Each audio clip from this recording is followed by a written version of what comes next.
December থাকে বছরের শেষে, তখন আমরা এটাকে ধরে নিচ্ছি যে সমাপনী মূলধন। তো সমাপনী মূলধন নির্ণয় করার সময় আমাদের প্রথমে সমাপনী মোট সম্পদ লাগবে, আর লাগবে যেটা একটু খেয়াল করো, সমাপনী মোট দায়। একই রকম সমাপনী চলতি এবং স্থায়ী সম্পদগুলো আমরা যোগ করবো, সমাপনী দীর্ঘমেয়াদী দায় এবং অন্যান্য দায়গুলো আমরা যোগ করি, সমাপনী মোট দায় পাবো। ক্লিয়ার? এরপর আমাদেরকে বলবো যে লাভ বা ক্ষতি নির্ণয় করো ক নাম্বারে।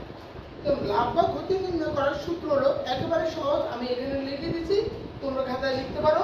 সমাপনী মূলধন, সমাপনী মূলধন আমরা কিন্তু নির্ণয় করার সময় প্রথমে কিন্তু প্রারম্ভিক মূলধন নির্ণয় করছি, কিন্তু লাভ বা ক্ষতি নির্ণয় করার সময় প্রথমে আমরা লিখবো সমাপনী মূলধন, এরপর লিখবো এটা হচ্ছে যোগ উত্তর।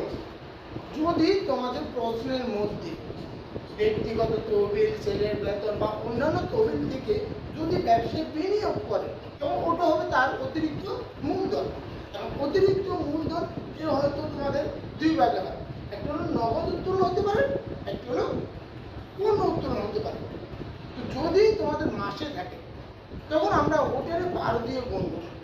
যেমন তোমাদের 2025 সালে ঢাকা বোর্ডে আসছে প্রতি মাসে নগদে 1000 টাকা ও পণ্য উত্তোলন করে 500 টাকা, তখন আমরা নগদ উত্তোলনকে 12 দিয়ে গুণ করছি এবং পণ্য উত্তোলনকে আমরা 12 দিয়ে গুণ করে মোট উত্তোলন পরিমাণ এখানে নিয়ে নেব।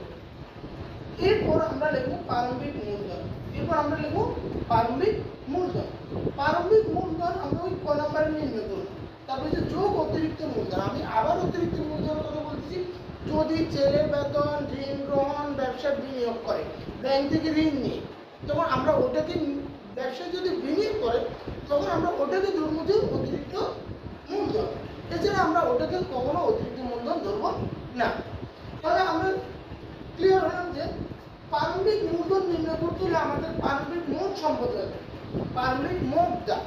তাহলে আমরা সম্পদগুলো যোগ করবো, প্রারম্ভিক মোট দায়গুলো যোগ করবো।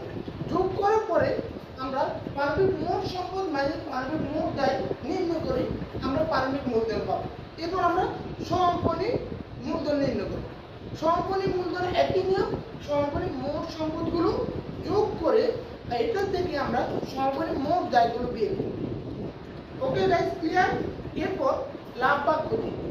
লাভ বা ক্ষতি সমাপনী মূলধন যোগ উত্তোলন মানে প্রারম্ভিক মূলধন যোগ অতিরিক্ত মূলধন। আজকে আমি এতটুকুই সূত্রগুলো লিখে দিলাম, কালকে তোমাদের জন্য